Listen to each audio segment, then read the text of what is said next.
90.7 WNCU member supported radio. Good afternoon, everyone. You're listening to WNCU Cares Artist Series, and this is by way of Jazz Stage, and I hope you're enjoying the day thus far. We opened the set with a song and an album entitled Golden Belt. It's D-Town Brass is what you heard, but specifically on this album is our guest. And the name of that song was Slideways, and that was D-Town Brass. And our guest today is Ken Moshesh, and he is a man full of stories, full of a lot of history, and I want you to hear him. I want you to hear what his story is about. He organized communities with the Black Panthers. He taught at University of California at Berkeley, toured with experimental jazz composer and band leader Sun Ra, and he fell into a series of circumstances, including skyrocketing real estate prices in the Bay Area that made him homeless from the 90s through the 2000s. But there's triumph within his stories and within his life, and he's here, and I want to welcome him, and I welcome you, Ken. Thanks for being here. How are you? Okay, I'm here. You're here? Yeah, I got a long recording session yesterday, but it was very productive, but I'm kind of feeling it. I'm still up in the clouds. You're in the clouds? How, Cloud 9, Cloud 10? Good clouds. You were there until you said you started at 11 a.m. and then you ended. Right, and we ended at about 15 minutes to 9. And I think we ended up with 11 songs, and we mixed and mastered them also in that one day. You did a lot. Yeah, we dumped a nice little load there. It was very well done. Okay, yeah, okay. And props to the people and to especially the facilities at Manifold in Pittsburgh. Beautiful, beautiful, beautiful place. Beautiful sound for me, especially for percussion, which is difficult to record. Yeah, well, we'll hear some of that music in just a few moments. Can you give us a background about how you started as a percussionist? And did you start on percussion, or was there another instrument that you chose? It's funny you asked that. I started very poor, so we only had musically in the house at one time a 2-string guitar. Okay. So that's what I started messing around with, trying to play music. Mm-hmm. For the drum part, did you get any sound out of that 2-string guitar? Yeah, you can make some songs. Some funk out of it. I mean, you couldn't compose the song. I was just making the sound. Okay. And I wanted to go to drumming, so the best I could do was to turn these. Used to be Quaker oat boxes used to be round and circular. Oh yeah. I used to turn them over, and I tried a little bit of that. Did you use your hands or hands? Always hands. Okay. I never really got into the stick thing. Mm-hmm.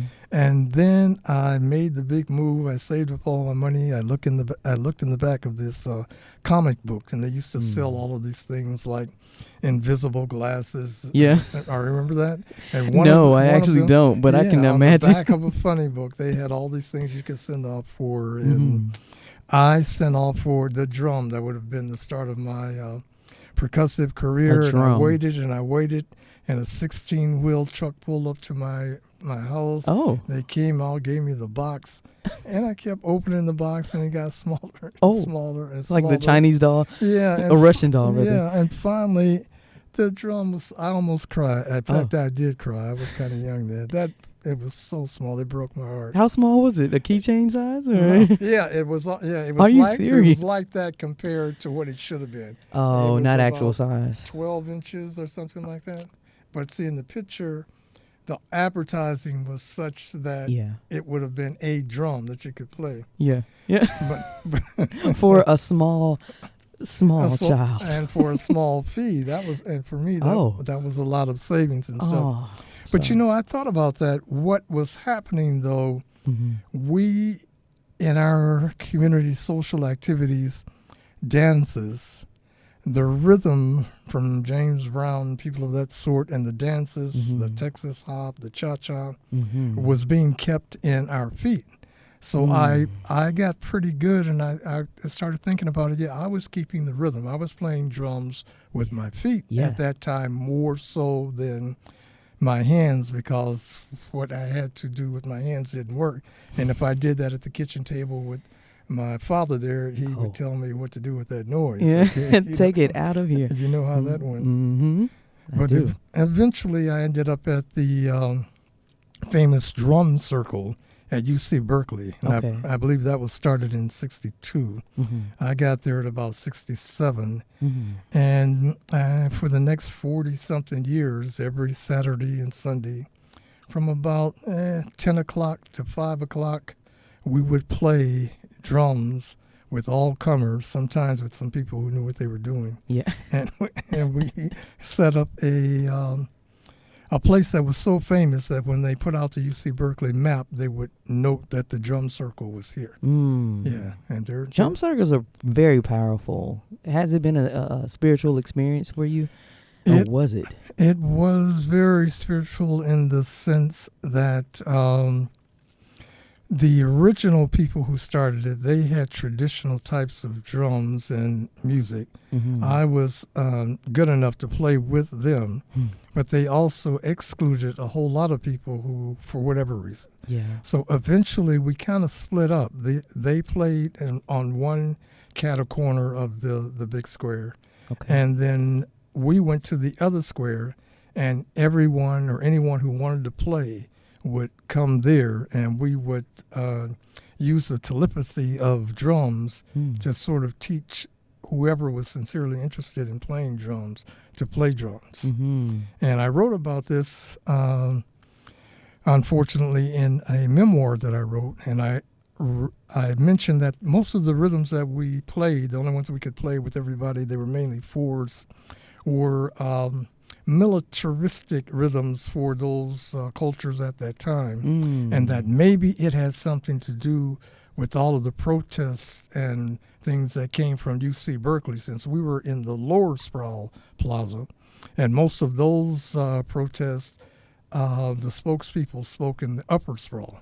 Okay. And that book got taken away from me one arrest when I was homeless, and I'll talk to you about that later on. Yeah. That they took the book to the UC Berkeley jail, and they took me to the Berkeley City jail. Okay. And once now they're taking you to jail because you all are playing protest music in a sense? Well, they were labeled? taking, well, that's what they finally put together. Wow. That music might have had something to do with all of the protests, and there were many that came at UC Berkeley. I mean, there's at least 10 I was involved in. Music is powerful. Very powerful. And we could take it back to the days of antiquity, yes? Yeah. When they took the drums away. And that's where that's where my history started from. As I read and as I realized that one of the first things that happened when one community, one culture conquered another, was to silence the drummers.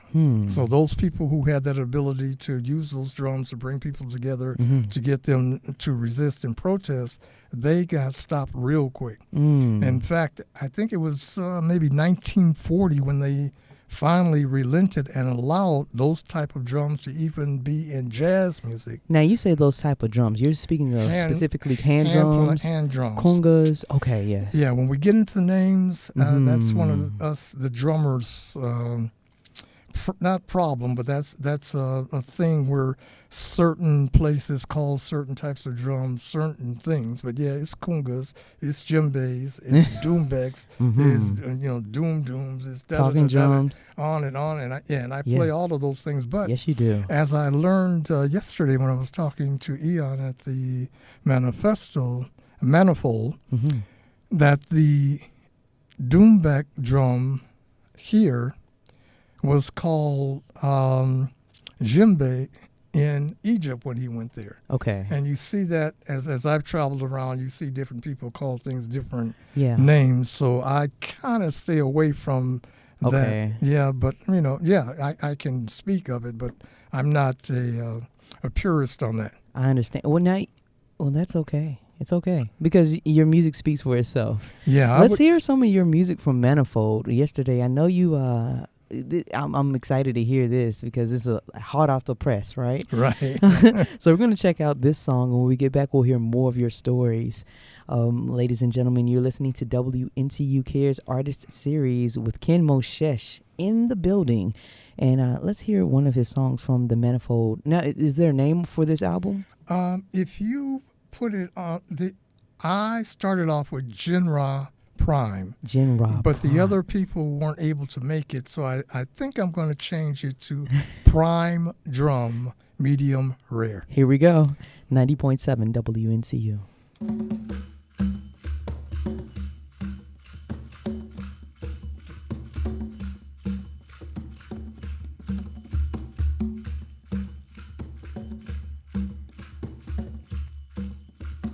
Drum time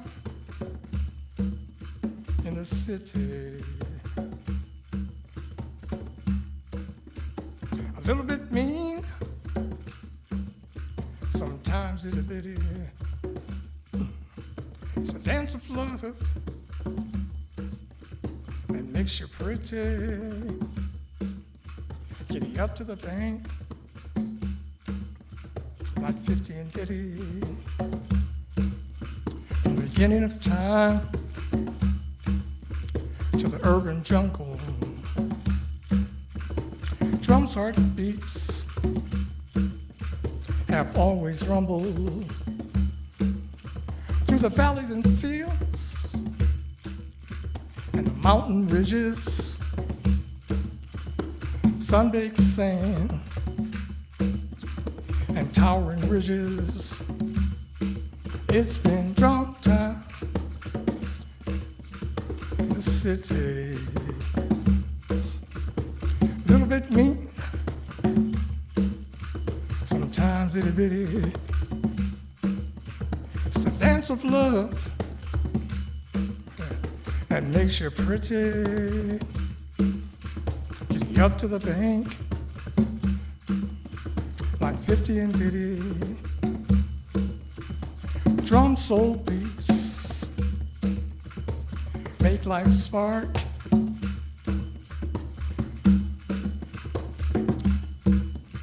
From old Timbuktu to mighty New York, sending messages or raising spirits, relaxing work, or just good music. It's a drum time in the city. It's a little bit mean, sometimes it really it's a dance of love. It makes you pretty. Giddy up to the bank like 50 and ditty.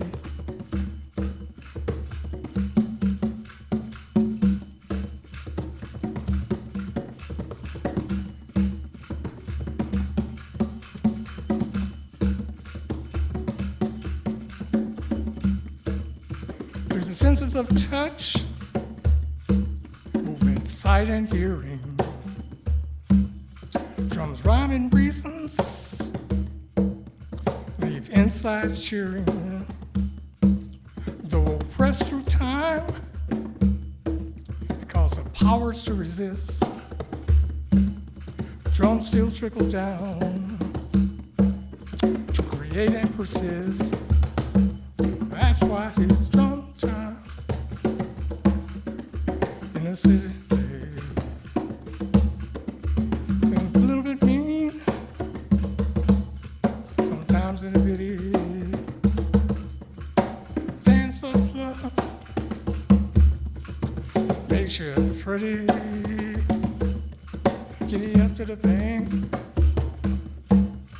like 15 ditty. Giddy up to the bank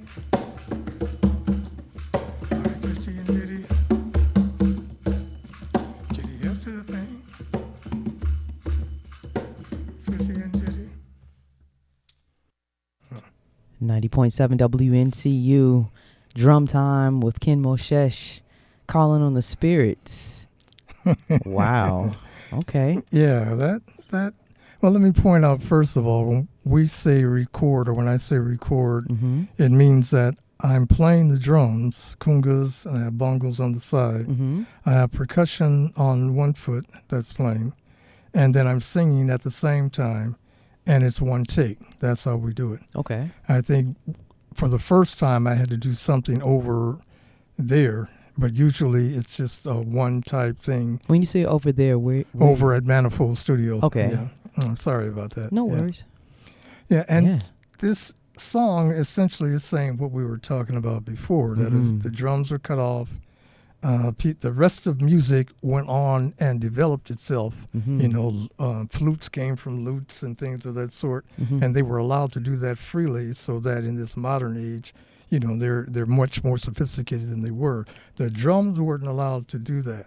So Why? because they were afraid of the ability of those who played the drums to organize the community, Huh. mainly to resist. About 1940, I think, Buddy Mhm. Rich and people of that sort came out and got the stick drums Yeah. accepted.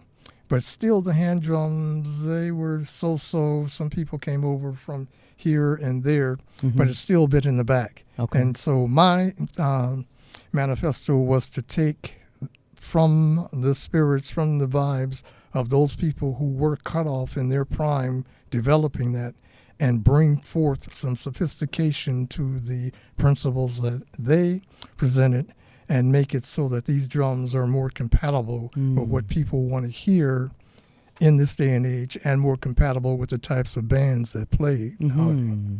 So when you're saying more compatible, what do you mean?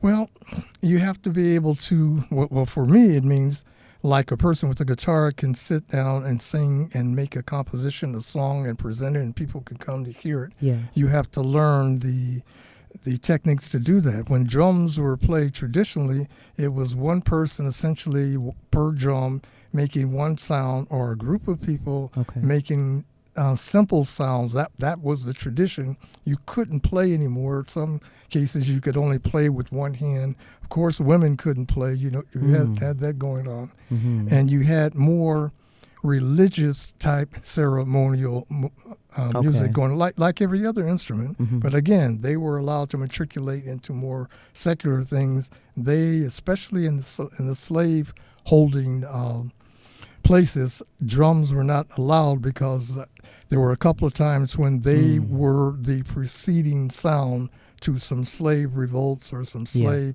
activities, or some actual combat, the Zulus against the British, that made people fear those sound and that instrument. Wow. So it wasn't conceived of as just an entertainment thing, but it was a militaristic type call to battle. Yeah. Wow. Wow, that's heavy. That's very heavy. You have created a style, and you coined it as Americosmic. Now, was that in conjunction with Sun Ra, or is it something that was birthed out of Sun Ra, or was it just separate from Sun Ra? No, nothing could be separate from Sun Ra if you ever had an experience, as I was Wow. fortunate enough to have. Tell us about that. So, again, I'm trying to bring my drum sophistication, and hopefully I encourage some other people to do that. Mm-hmm. And during one of our protests, movements, etc., we were able to finally get the university to relent and start the ethnic studies department. Mm-hmm. And I was an instructor there, I was a lecturer there, and I was an associate professor there, and I was eventually part of the steering committee there. We hired Sun Ra to come there to be one of our lecturers in the performing and visual stress area, Per Vista. And I happened to be the person that was in charge of that. But as soon as he got there, because of their militant approach, or they were resentful that we were able to get that done, they told him and his band that they didn't have any housing, so they'd have to go back. Okay, at that time, I didn't know who Sun Ra was. I was in my garage with 5 drums in a triangle-shaped V, like the front of a spacecraft, trying to figure out if I could make some tones that I could repeat and make songs, so I could kind of move into more of the modern diaspora. Okay. And I'm doing that, And all of a sudden, somebody knocks at this at my garage. I turn around, it's Sun Ra and John Gilmore. He had been standing there for a while. And he said, yeah, oh, you're going to play with us.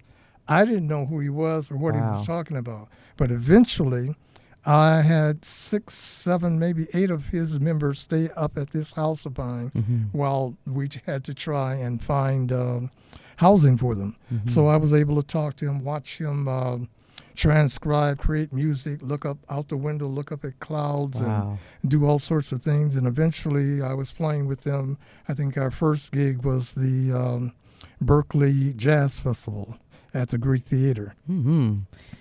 Wow. So you're connecting is a silver lining. There's a silver lining that connected you and Sun Ra. So I imagine you all are in the same vein or were in the same vein. Well, it's never ending. So you're in the same vein with Sun Ra.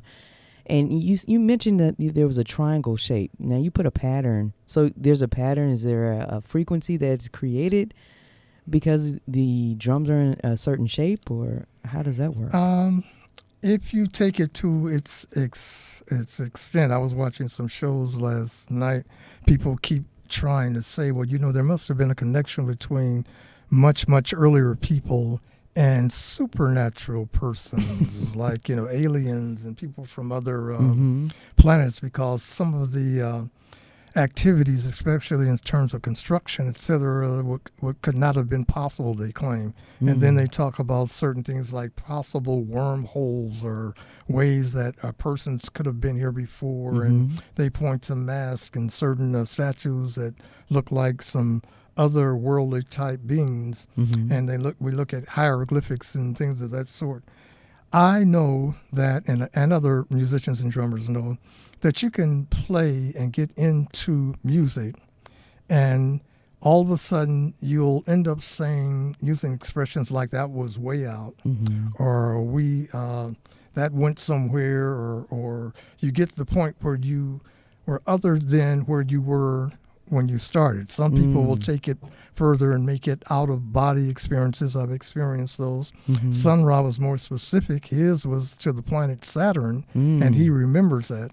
Most of the time when you do something that takes you into another state of consciousness, it's very difficult to remember it when you come back, or you're almost afraid to remember if you don't have a concept that allows for that possible place happening. I'm pretty sure that some of the earlier people, if there is somebody out there, if there's some other things out there, that by playing these types of instruments that everybody was playing all over the world, that some sort of contact, was possible. It probably happened. And so I will never tell someone that didn't happen, because I've been out there, gone places, seen Sun Ra do things. I've seen that band do things all over the world when I travel with them that really defy what we consider to be the normal psychology and sociology of being here on this planet. Wow, what a cosmic experience to be had. You're listening to stories of Ken Moshesh, and we're actually going to get into listening to the Ode to Space is the Place, and that was taken from the Ode to Sun Ra. We're going to listen to that after the break, but you're listening to WNCU Cares Artist Series with Ken Moshesh in the station at member-supported radio 90.7 WNCU. Very pleased to introduce Ken Moshesh and friends, giving us a performance in honor of Space is the Place. Thank you. Take it away. Woo! Yeah.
.7 WNCU, where you are in space right now.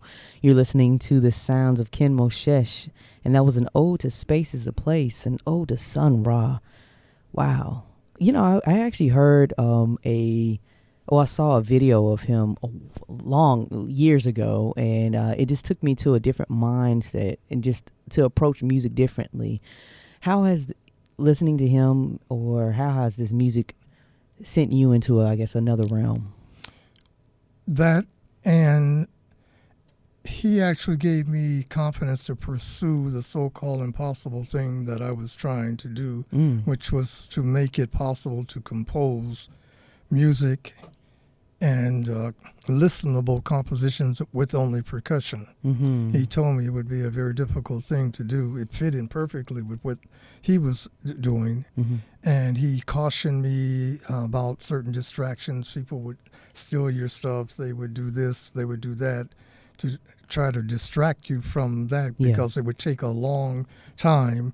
And just as an example of his playing the type of music that he plays, and finally becoming successful, when he came to us at Ethnic Studies Department, we were finally able to provide some large facilities so he and his band could play consistently. Yeah. And, you know, I had a chance to do my part just like everyone else and listen to the comments that John Gilmore, Marshall Allen. Marshall now is in charge of the band. He's 95 years old. Wow. And they're still going strong. And this is in California? This was in California. We played up and down Northern California.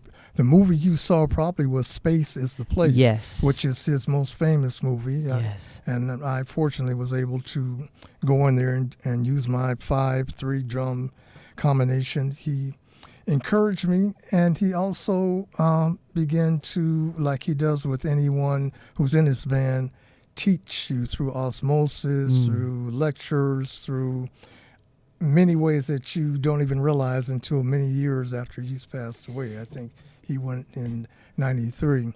There are two things that you mentioned. Now, you said the 5/3 drum, and you also said teaching through osmosis. So, let's talk about that 5/3 drum. And now, is 8 a number of focus, or is it significant, or is that what it means? Eventually, you begin to see that the drums were purposefully excluded because of the history from the other musical developments. So the basic music theories on this planet, especially Western, even Eastern, really weren't made to include that.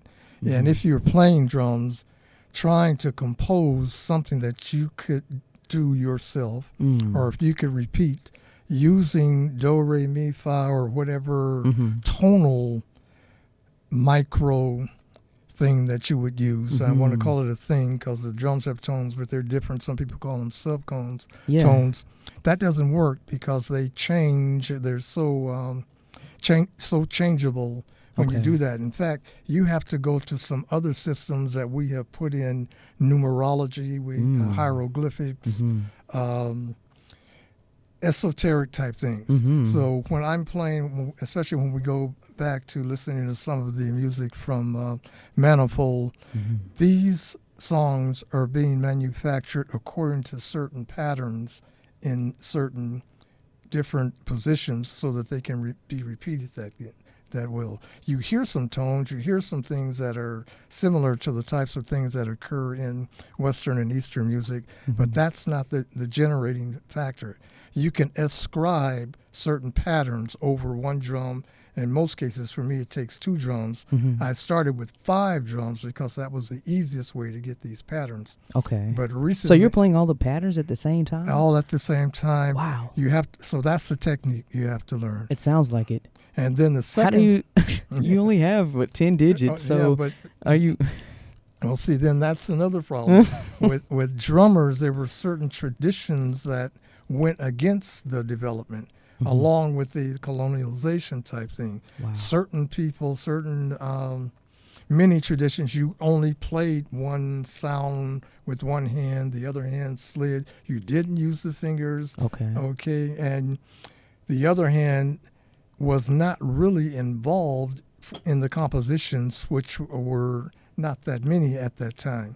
But one of the things I had to force myself to learn was to use the other hand in relationship to the composition, and in a way it made it easier and made it more accurate for me to play the so-called traditional things than the traditional people, because they weren't perfect. But I would have to be perfect for one hand to play when the other hand was not playing. It was easier for me to do that. Of course, because you're a percussionist. Well, because you're using 2 hands now. Yeah. But no, most percussionists, both hands would be involved with playing that one part of that one song. Okay. They could not go up and say, here is a song called da-da-da-da, and I'm going to play the what they would call the bass part, the top part, and the quinto part at the same time while I do the percussion, let's say tambourine on my foot, and then sing the song. Okay. And then next week I'll come back and I'll play it for you again. Yeah. Okay. Well, that means that your brain is just compartmentalized. Right. You have to. I have unlearned more than I have learned in order for me to be able to play this well by myself, and then to fit in with bands like Sun Ra. Because he required certain types of activities, such as never playing the same thing over again, such as... Because it's so vast. It's vast. It's so vast. And even though we practice it for 10 hours last week, when we get on set, we're going to play something different. Yeah. And you need to figure out where you should be that puts you in the same relationship to this song as you were in the song that we practiced. Wow, so it takes a special person to be in his orchestra. Oh, definitely. Orchestra. To stay in his orchestra. No, how did he... We talked about, well, I wanted to hear more about that, learning through osmosis. Okay, and this is what you have to, and musicians know this. They just, most of us don't want to admit that because people think you're crazy or something to be watched. Not us. You get into many so-called esoteric areas. You develop senses, intuition, telepathy, teleportation, clairvoyance, etc. As you play music, the more sincere you are about it, you realize, well, yeah, we had it going, we were grooving, we were together. Yeah, you're doing some things with your senses that most people don't do. And you're doing it so easily and so comfortably that you kind of don't realize it until you stop and go somewhere else. But if someone were to ask you that, for fear of being committed, you're not going to say, yeah, somehow I knew what that person wanted me to do. Sun Ra, as I mentioned to my granddaughter, would conduct the band from being in front and everybody else was behind him. He would make it clear to you when it was time for you to play, when not to play. He would play certain notes that would stop a certain section, that would bring another section in. He, and it wasn't by accident. It was every time out, every place we went, whether we were in the United States or in Denmark or Germany or France or Lithuania, wherever it was, he would do that thing. And he would be doing it in places where a lot of people really didn't know that much about him or that much about English, but they knew that that music. It wasn't that kind of thing. It's just that he had been doing that so much, so well, and so intensely that he was comfortable delving in that. He expected that to happen. And if you're in that too, then all of a sudden you realize that that's going on. And when I started doing my music, I began to work with people, and by the way, including yourself, that had the ability to accept telepathy, to go into those realms and have the courage to play music on the spot, composed perfectly one time. But then that's the way it's going to be. It's time for us to get back into another studio session. You're listening to 90.7 WNCU, WNCU Cares Artist Series with Ken Moshesh, and he has some great stories, you all. I hope you're tuning in. After the short pause, we're going to actually get into another D-Town Brass Impossible Voyage album, and we'll hear some more stories about actually your time when you were homeless and that experience. Definitely. So let's get into this music, and we'll get back with you in just a short pause. D-Town Brass, we were playing a soundtrack to a silent movie that was famous called Impossible Voyage.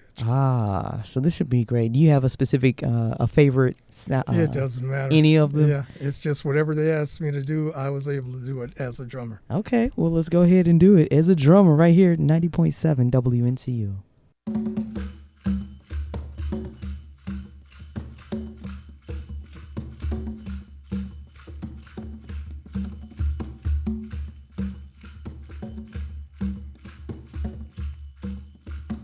Drumtime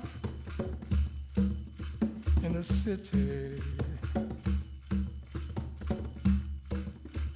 A little bit mean, sometimes itty bitty. It's a dance of love that makes you pretty.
Journey to the Sun.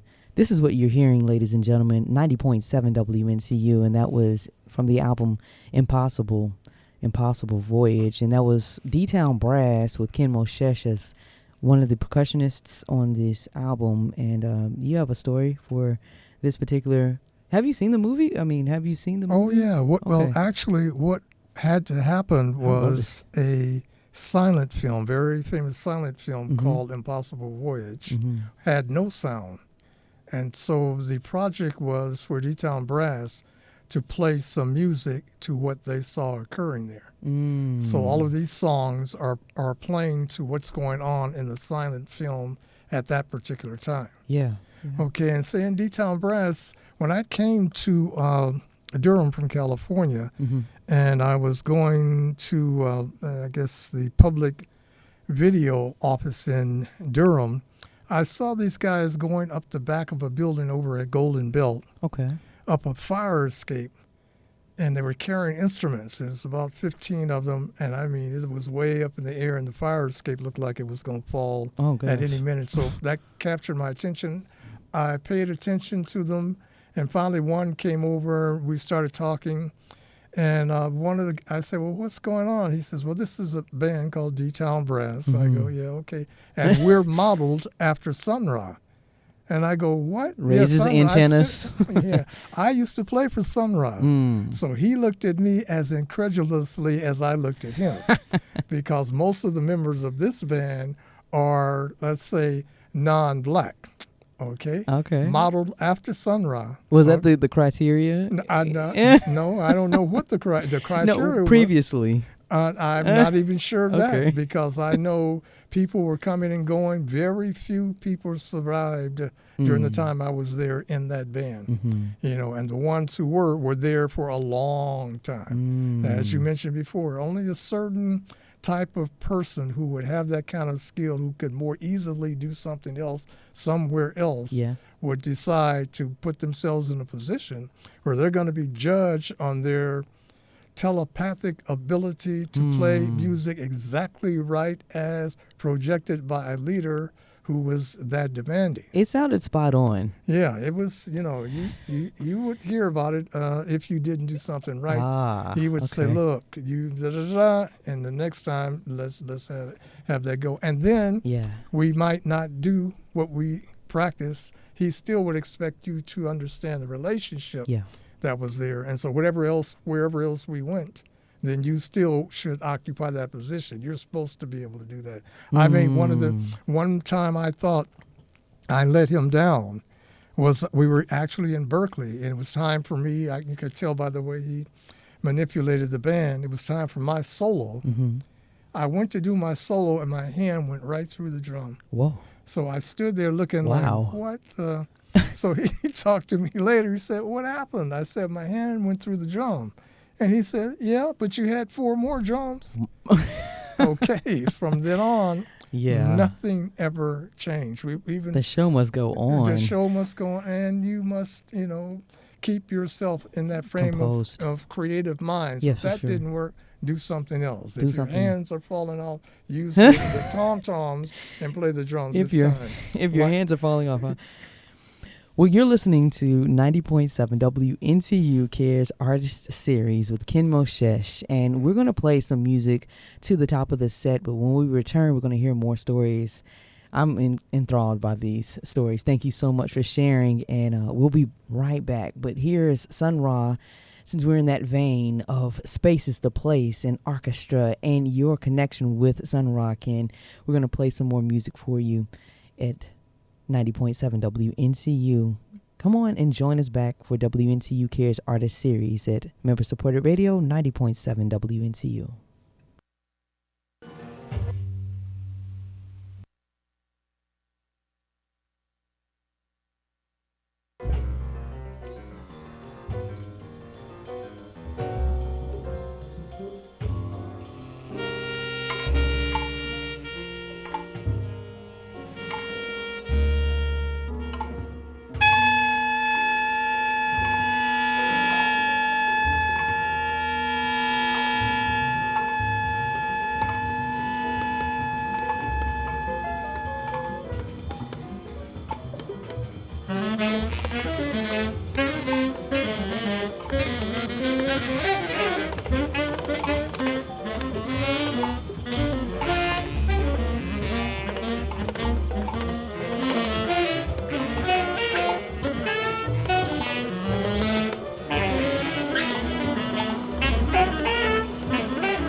Ken Moshesh, Chelsea Rich. Big walk through Drum Forest. Welcome back to WNCU Cares Artist Series, where Ken Moshesh is in the studio today, and he's talking about his stories. And that was actually from his album, Big Walk Through Drum Forests, right? And you can find that on Bandcamp, kenmoshesh1.bandcamp.com, and go ahead and purchase the music from that site. You can also check him on YouTube as well, and he is local. He's in Durham, and before he was in Durham, he was in California, walking with the Black Panther Party, being an activist, being a drummer, performer, a percussionist, and also getting himself into tight fixes and getting out of those tight fixes. I want to actually talk about those stories. You were homeless at one point in time. Now, how did that affect you, and how did that become, and how did you get out of it? And what did you do while you were homeless? I guess that's the name of the game, because it keeps it, why is it in an article? Why is it important? It's important because it was, and it encompassed quite a bit of my life story, and it was a consequence of the success of doing many of the positive things in my life. Okay, COINTELPRO was an organization from the government, from the top federal government, that decided that too many protests, too many successful progressive type things were coming out of the Oakland, Berkeley, especially UC Berkeley area, and affecting the entire nation. And we kind of knew that because before these cell phones, etc., we only had a few television news shows that came on at certain times. And one of the darlings of their shows was whatever happened at UC Berkeley. Okay. So we had a lot of famous protests from, I guess, Free Speech Memorial, Savio, Stop the Draft, U.S. out of Vietnam, South Africa, apartheid, etc. And so it seemed as though this area was just doing too much. Let's put it that way. So agents were sent there to disrupt the unity, disrupt the activities of this particular group. We at Ethnic Studies, because we had to do the same thing in terms of protests, we had to fight, we had to do what we had to do to get our program there. Even though they agreed that it was a good program, the fight was over whether it was going to be an L&S and they controlled it, or whether it would be a Department of Ethnic Studies and we controlled it, which meant we could hire professors and people like Sun Ra and myself and Marvin X at that time, people who were on the blacklist. There was a blacklist in California of people that did not want to be able to lecture on Eldridge Cleaver, things of that sort. So eventually, we went about it. We got with Sun Ra and sent him out. He's still going on. Other things were successful too, but all the time there were people, and some of them, as a side note, were in my family that were hired by them to do whatever they could do. That was their standard procedure, to do whatever they could do to have something happen to some of the leaders of this success. Oh, goodness. So it would look like a community accident. Somebody shot him in the community because of something, rather than they heavy-handedly assassinating someone, which they started doing at first, which only helped us. So they got into the... It helped? It helped us when they did something to someone, then people could see, okay, that's why we need to support you. This is what you're up against. This is what they're doing. So you got stronger in adversity. That's what, that gave us more helpers who they wouldn't identify themselves. But if it weren't for them, I wouldn't be sitting here now. Right. But they got the point that, okay, we can't be on the front line. But since you guys are out there doing it, let me tell you this, or this is what's going to happen, or I can put this on for you. One of the helpers was the TV shows, news shows at that time, that we had, since it's over with, they had a hotline with us, I was one of the people that they had it with, where they would call, I would call them and tell them, okay, we're going to do this and this at this place at this time. You guys be there so you can televise it. And, wow. And, you know, we had it going on. But Yeah. it was all for causes that were constitutional, that should have been, that people who were in places of power were resisting just because they could. And music played a major part in that organization and in that instance. Now, well, how did you become homeless? Okay, and that's so, as I say, we had There we people go. that were leading right to it. We had Wow. people. I was recruited to turn against different people. I was offered money, sex, jobs, anything you want. Mm-hmm. If you help us take down Bobby Seale, for example. He and I were very close. Mm-hmm. We were both neighborhood youth corps foremen. That when the Panthers started, he had a division, I had a division. I was going to be minister of, et cetera, et cetera. Mm-hmm. However, I was arrested on the day after Martin Luther King got assassinated. Wow. And it came to pass that they realized from one of their plants that somehow I seemed to be the leader of the group that they took in there. Everybody else got released by ACLU. I got put in solitary confinement because we were organizing in the jail. They would call some guy out, and the youngster told him he had a phone call. He walked out, and they just beat the crap out of him, and they turned to us and said, now that's what's going to happen to all of you if you get out of line. Wow. Okay, so we had a little huddle in the back of the holding pen, and I told people, okay, the next person they call, when they call your name, don't step out, step back, and we'll take care of the rest. So they stepped back, and we did our little number, and we said, and that's what's going to happen to you if you abridge our rights. Okay, so then they go. Wow.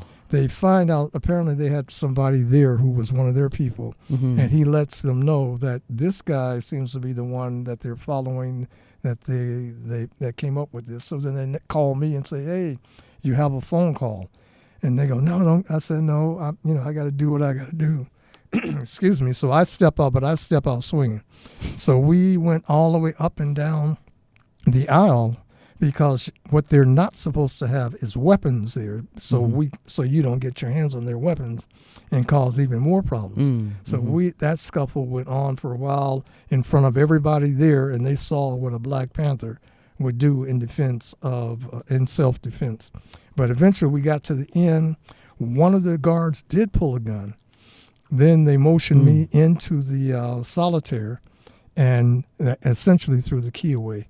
And if it wasn't from one of my female friends at UC Berkeley who realized everybody else was back, I wasn't there. She called a lawyer in Southern California, and I got out. And then I realized that one of the reasons they let me out, they wanted to follow me back to wherever this organization that was causing people to act that much in unity at that time. Because of the music, right? Because of actually the quality of the things. Unfortunately or fortunately, because I lived in that area, I was part of just about every one of those activities. I rose to the top, and all during that time, on the weekends, drum circle, we would be there drumming. Yeah. People would come, Yeah. and they began to realize that there seemed to be some sort of mysterious relationship between these different groups of people coming together that they did not want to come together playing music, and the groups that came together to do these sorts of political things. So when I got arrested for being homeless, one of the stipulations was that I could no longer go back. Wait, you got arrested for being homeless? For being homeless, okay, yeah. That happened because when I became homeless, and I'm backing into that, I became, of course, an advocate for that. I was one of the main spokespersons. So then I've got a double dose of COINTELPRO. I actually have a court case, Moshesh versus the city of Berkeley, that I won. I was facing 6 months. They were going to give me for being homeless on the University of California campus, because they really didn't know who I was when they found out.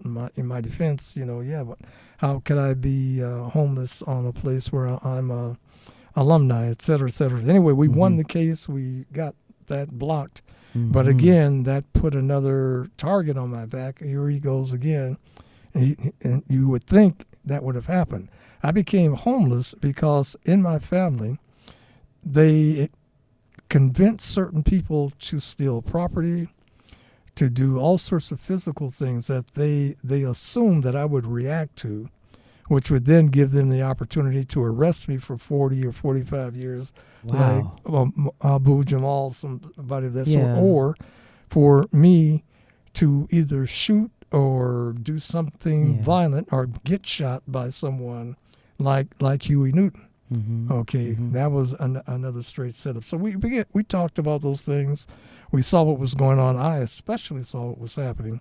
And since it was so close to me and so close to all of us in Oakland and Berkeley that were involved in that, there are very few of us that survived that. And any one of us that you talk to, like Lynetta Ward Jack from the Native American group that was part of our Afro-American studies, they will tell you different people were persuaded to do negative things to Yeah. them there. Mine was 2 houses were just stolen. They were just taken. Wow. I attempted to help one of my sisters keep their house. They just went and sold the house, et cetera, and then they sat back and waited for me to do something that would put me in a position to be arrested or shot, et cetera, as an example to anybody else who might want to step up and help Goodness. their community. So in all, through it all, you were still playing this Playing music. every time, Mhm. during homelessness, Mm-hmm. as you say. Never stops. Well, even when the drums weren't there, because of the instrument I played, I could play on my legs. Right. I could play on the desktop. You got the rhythm already I was continuous. in Your fact, heartbeat. Most of the songs that you hear me sing that are mine came from that time, Mm-hmm. came from a memoir that I wrote about the time that I was homeless called Cobblestone and Quicksand Mazes. And I turned those poems into songs with this music. Mm-hmm. Since they came from the same rhythm source, all of the poems I found fit the rhythms that I knew how to play. So I set those. Each song has a rhythm that goes with it.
Prime drum, medium rare. Ken Moshesh at member-supported radio 90.7 WNCU. I got a tickle from that too. Prime drum, medium rare, huh? Wow. So now you were explaining to me the construction of how you created this song. So can you explain to us again? Yeah, this one. Yeah, this song, is an example of what I'm trying to do by not contradicting, but adding to musical diaspora, in the sense that usually the essence of the song, the melody of the song, is created by tonal melodic instruments. Mm-hmm. And the percussion or the drum is just to fill in along a beat. And that's sort of the position, as I mentioned in my song Drumtime. That's how we were sort of relegated to that position when we came back into prominence here in Western music. Mm-hmm. So in order to do the sophistication and the development of drumming that I wanted to do, there should be a way to make a drum melody that has changes, that goes places, that I can repeat, that then melodic instruments could fill in. Yeah. So it became incumbent on me to figure out a way to do that. So on this song, instead of using a pattern, sometimes I'll use a triangle, square, ziggurat, and things of that sort. But on this one, I'm going to use... Now you got to inform me, what's a ziggurat? A ziggurat is a pyramid. Okay. That doesn't come to the point. If you sliced it off, there would be a square at the top. Okay. So in Mexico City, when I was there with Sunrod, they have a pyramid of the sun where you can walk up that pyramid. Mm-hmm. And I walked up that pyramid and I played some music there. And in fact, later on in this album, we have a song called Ziggurat that represents that. Did you have any type of cosmic experience that you can remember? Yeah, walking up there, and I walked back down and borrowed I don't want to use that word, the metallic Egyptian drum that we call, I guess, a doumbag, but someone informed me yesterday that when they were in Egypt, they called that a djembe. Okay, that drum, I borrowed that because my drums were too heavy. Then I walked back up there, and then I sat on top of that and played my ode to those people and whatever occurred that made them build that statue to what they felt at that time. And you could feel, as negatively, I felt like when I went to visit the house of Anne Frank, that was terrible. But here I could feel the vibrations, excuse me, of the people that built and I maybe sacrificed, worship. I don't know what they did, but I know I went up there, sat down, did my thing, and came back. So I didn't think about that until I started playing my drums. And hey, that's another way to look at it. Yeah. But back to this style of using rhythms to be the components of the composition. For example, we have A, whatever you choose, and then we have a B thing, whatever you choose, or three different C rhythms things. that you were. So what I did, instead of making those chords and notes, the A was one, a rhythm what I call one. I don't know if you can hear that. So if I'm clapping, 1, 2, 3, 4, 1, 2, 3, 4. And so one hand is just going one.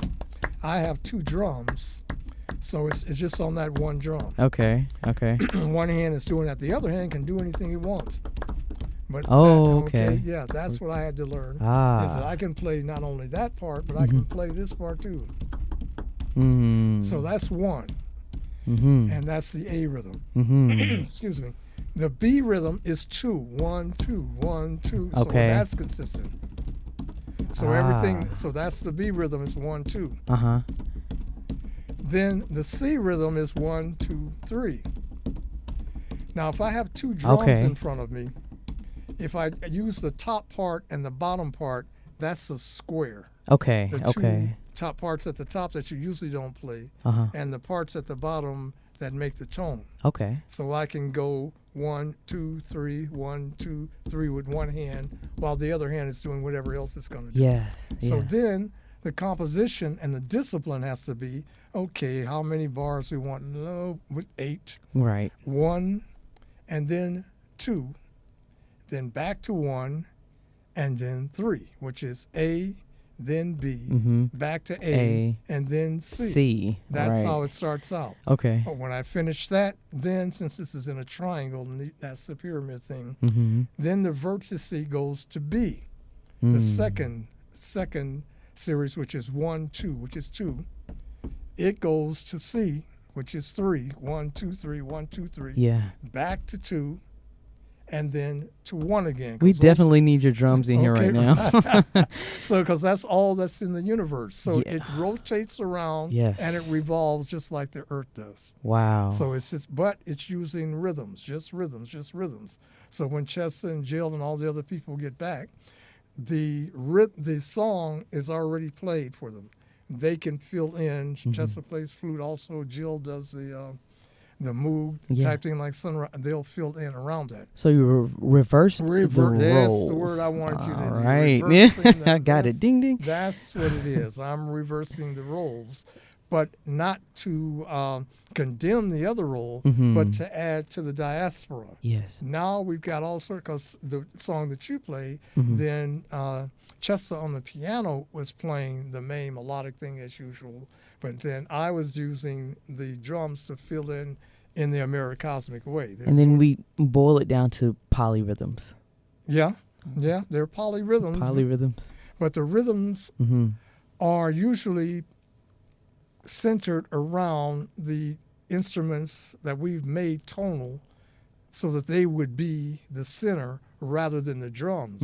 Because remember, at one point, those instruments didn't exist.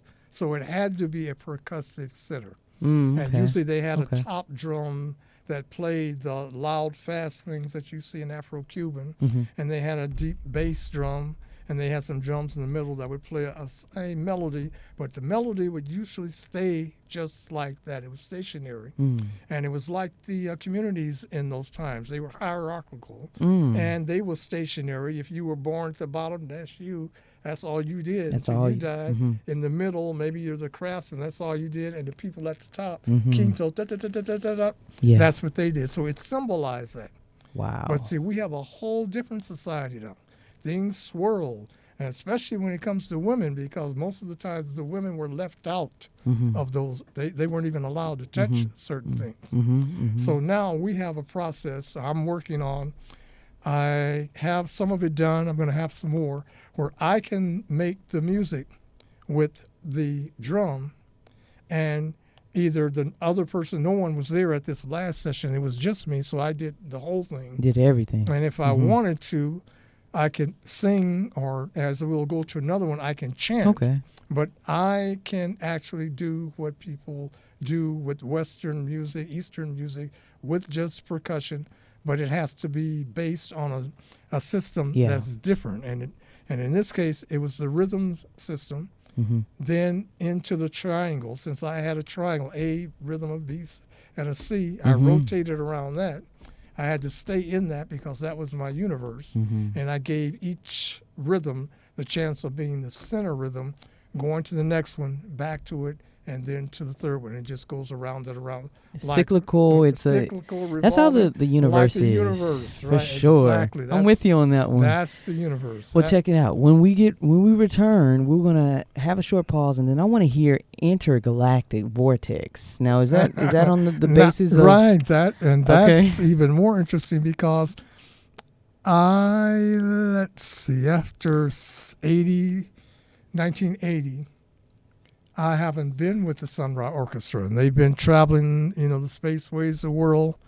I was finally able. We've been going back and forth. It's been difficult. They're moving. I've been doing things, being homeless. Yeah. And in fact, one of the reasons I did that was to protect the Sunrise Orchestra from the harassment that I was getting because of our success in making them as productive as possible. Instead of them using me being on the orchestra as an excuse to get at them, I made sure I stayed away from the orchestra. Okay. And after a while, I stayed underground politics, so to speak. It wasn't underground for me, but for them. So they directed their attention towards me, and they did not use me as an excuse to direct their attention toward the success of the Sunrise Orchestra, which is going on 50 years now as being right at the top of the musical world. Once an activist, always an activist. Just depends on how you're focusing that energy. So let's go ahead and go with this pause, and then we'll enter with Intergalactic Vortex at member-supported radio.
Can you use your spotlights on? Can you?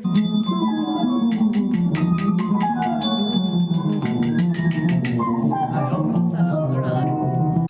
You get that. Yeah, it translates. Yeah, it comes transfers. through. Yeah, because they have it. They each there was like, each of them have like something about like their time with Sonny that they held on to. They all can't have like all the precepts, but they all have some of them.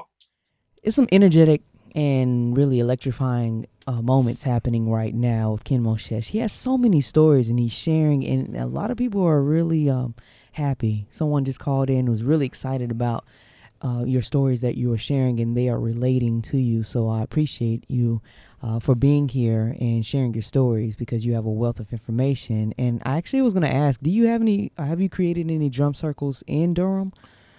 And are you doing anything currently? I know that the world is where it is, but have you decided to do anything? The drum circles here are the albums that I'm making on Bandcamp. But anything physically, like, are you, going to the Hayti or No, down in the no, because see, downtown Durham? the concept of the drum circle is the same as the concept of my albums, and I'm recruiting, running into artists who play their instruments to me percussively. Okay. Sun Ra mentioned once that we all are drummers. Mm-hmm. And so I begin to see that. So to me, when I record with Chessa, with Jill, with Jay, with all of the people that you see pictured on the album covers, that is a drum circle. We're coming together, taking a concept and playing it live as you hear it one time, and that's the way it goes. But I've chosen these people because I've seen, and they've chosen me because we have that telepathic, whatever, transcendental, whatever you want to call it, capacity, and we not only perform the normal way, but we perform this way, and here's an opportunity for us to do just that thing. And since it's from the bottom up, having a drum percussive bass that is actually composing some music that you can play too, it works very well.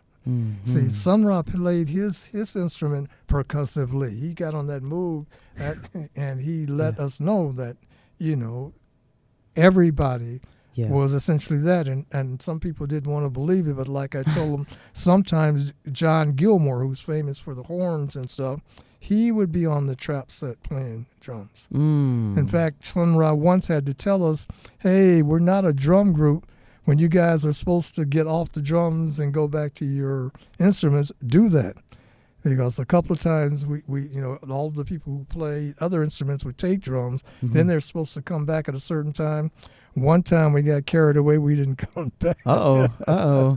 And he let us know about that too. Wow. Well, you have to pay attention, right? You can't be in the zone too much. Too much, exactly. We weren't paying attention to the El Capitan. Yeah. Wow. Well, your music is available on iTunes. It's also on Bandcamp and on YouTube. So I want the listeners to go ahead and go there and become knowledgeable about who you are, and you exist, and you're continuing to exist. And thank you so much for being here and sharing your stories as much as you have. I know you have thousands, probably millions of stories more, but I want to play more of your music. I also want to leave with actually Love in Outer Space, the Sun Ra version, if we can, and Journey Towards the Stars. But before, I feel like there's another story coming. So go ahead. I'm trying to hold back. I know you are. It's finally nice to be in a place where someone is actually interested in and seeking to find out about these things that for so long, for the sake and safety of myself and other people involved, that I had to keep under wraps. But the Love in Outer Space is a Sun Ra classic. Okay. So when we traveled, when we toured, he would play that. And I didn't really have that much of a part. Some songs, you were featured. I had to do what I had to do. But I kept trapped. As I say, I got away from the Sun Ra group. So, again, none of my demise would affect what they were doing. But eventually, we were calling back and forth, and we kept trying to get together. But every time we tried to do that, all of a sudden they got a call from London somewhere, and all of a sudden they couldn't show up in Durham for the Move Fest, so they had to go somewhere. It just didn't work. And finally, this guy, DM Hopetep, I hope I'm getting his name correct. You did, yes. That was the guitarist that was just on the song that we played. Right, for Love in Outer Space. He and I finally got able to call. He was leaving. He was driving somewhere, and finally he said, "Hey, I can come by the studio if it's boom. Okay, come on." He came in, sat down, opened up his suitcase with all these pedals to go with the guitar and stuff. What do you want to? Well, first the first two songs on the album, you hear us talking about Sun Ra, talking to each other. And then, what do you want to play? This? Okay, let's play. And then we play a Sun Ra classic called Love in Outer Space. So there are only two people. It sounds like an orchestra. He's doing all the melodic stuff with all these things that he has, and I'm doing what I'm going to do on the percussiveness. And the second song is my song that reminded me of, called Galactic Jungle. He's never heard that before. Okay, so we just dropped into it, and you'll see that album is called Intergalactic Vortex. And it's something special. All right. In that, a part of the Intergalactic Vortex, we played Love in Outer Space. Right. And you can find that on YouTube and on Bandcamp as well? Bandcamp, you can find it. That's where it's an album. Okay. I did a few promotional things on YouTube, but all of these albums are on Bandcamp. KenMoshesh1.bandcamp.com, if that's okay. That's perfect. Thank you so much. So after the short pause, we'll get back to Sun Ra, Love in Outer Space. And thank you again for being in the studio, a part of WNCU Cares Artist Series. Thanks, Ken. I appreciate you. You're very welcome. Have a good one.